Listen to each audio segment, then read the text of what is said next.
ngayon, naka-invento na naman sa halip na pork barrel. Worse pa kasi ang pork barrel, doon na yung sa Congress eh. Ito, executive domain pa lang, nandoon na nakialam na yung mga congressmen because ino-operan nga ng mga allocable. And what a term ha? Alok.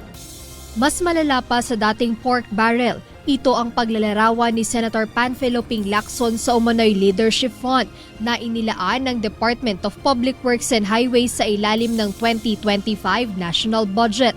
Ayon sa senador, maaari pa rin itong maikonsidera bilang pork barrel fund na pinalitan lamang ng pangalan o ikinubli sa ibang anyo. Kung tutuusin aniya, mas masahol pa ito sa inabolish na pondo ng mga mambabatas dahil nakasingit na agad ang mga ito sa National Expenditure Program o NEP pa lamang.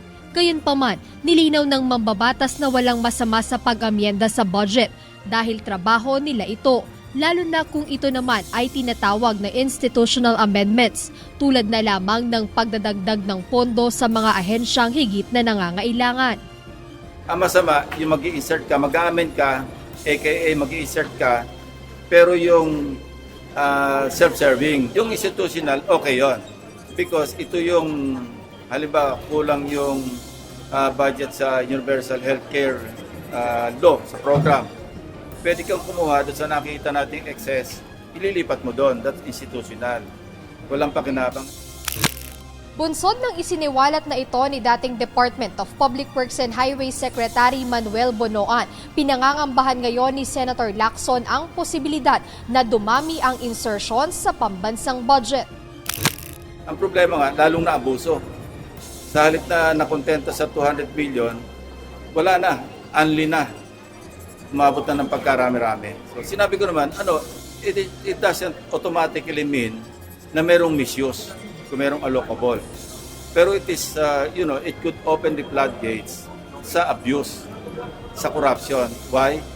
Kaya nga umaabot na ng meron tayong narinig na 11 billion, merong 8 billion, merong 6 billion, merong 4 billion. We never heard that before. Dahil dito binigyang diin ng senador na dapat nang alisin ang ganitong sistema kung saan ang mga mambabatas ay nabibigyan ng pagkakataong magsingit ng mga proyekto sa budget kahit na sa preparation phase pa lamang ito. Tiniyak naman ng bagong Senate Committee on Finance Chairperson na si Senator Joseph Victor J.V. Ejercito na wala nang mangyayaring ganito sa 2027 national budget. Pero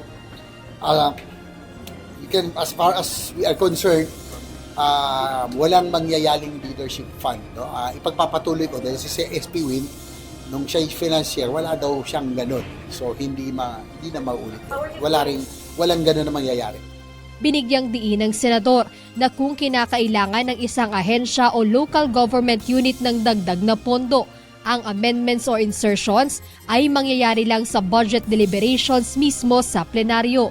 Jed Neresina, UNTV News and Rescue. Diyos ang aming sandigan, serbisyo publiko ang aming pinahahalagahan.